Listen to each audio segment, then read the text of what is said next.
Hello po, yan, may gagawin tayo ngayong Canon 2206N. Yan. Problema na ito, tingnan natin.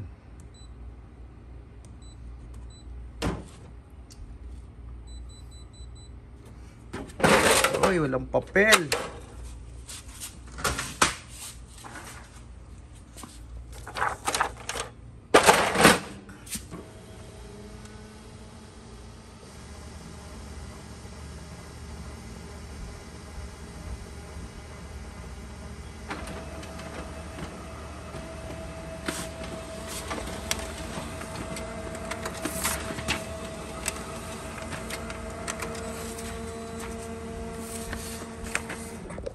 Ito problema.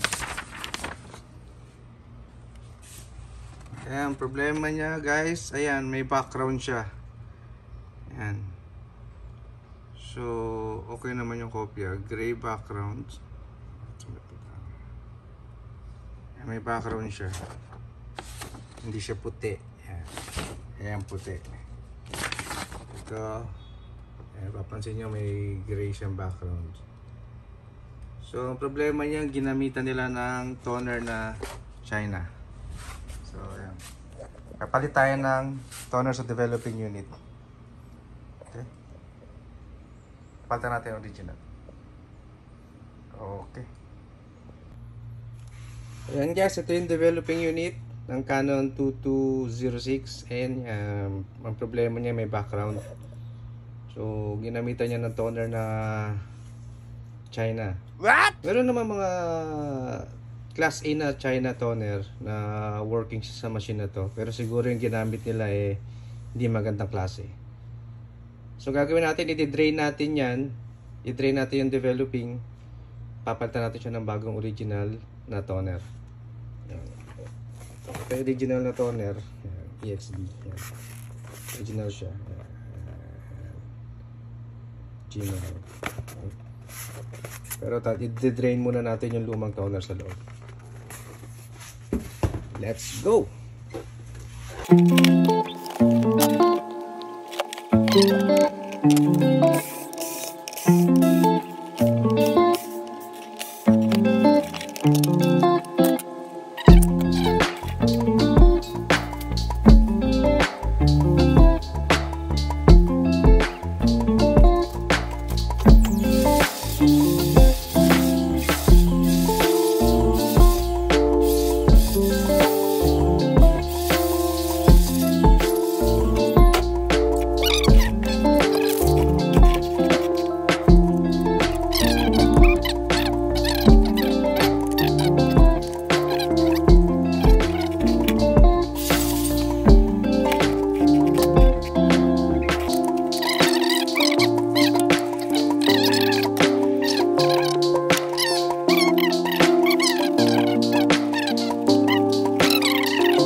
Guys, nakabitan natin sa loob. So ito yung kopya kanina, yung may background. Kakabitan natin siya ngayon ng bagong toner. Ito yung toner.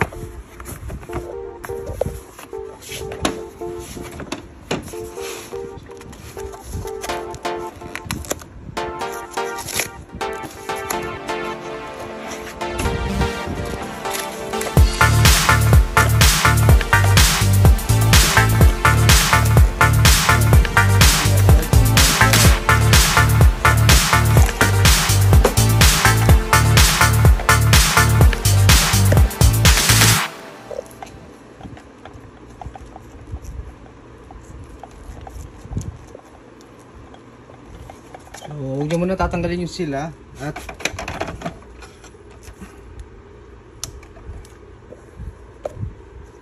ito na tatanggalin nyo.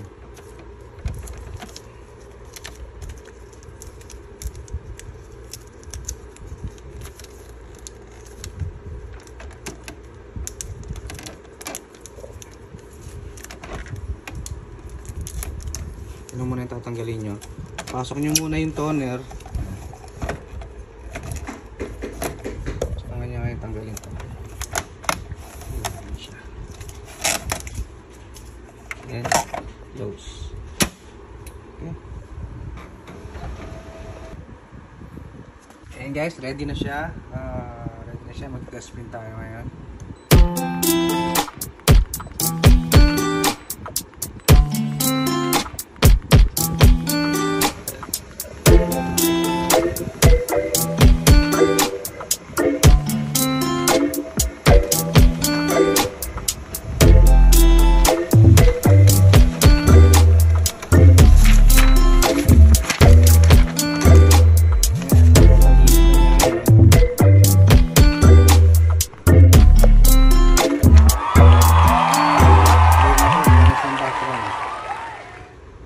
Yung kanina,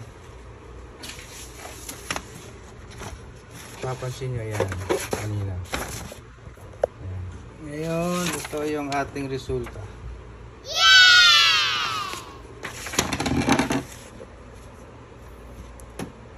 So, ayan yung diferensya. Ito yung kanina, kita nyo may mga background siya. Ito na ngayon, sa bagong, ayan, original na toner. So mas malinis na siya. Ito yung kanina. Napansin niyo may mga background ng gilid. Ayan. So yan ang solusyon pagka sa mga background na problema kayo. Nagpalit kayo ng drum, ng blade, ganun pa rin may background. So yun lang. Toner ang problema. China toner na siguro nasa low class yun. Pero mga China toner naman meron namang class A na mga gandang klase. Working naman siya sa machine na to. Pero pagka nagkaroon ng background, so yun lang gawin nyo, magpalit kayo ng toner, linisin yung developing, make sure nyo lang na clean yung mga gears saka yung magnetic toner. At yung toner nyo, siguraduhin nyo magandang klase. Okay guys, sana may natutunan kayo. Maraming salamat. Bye bye.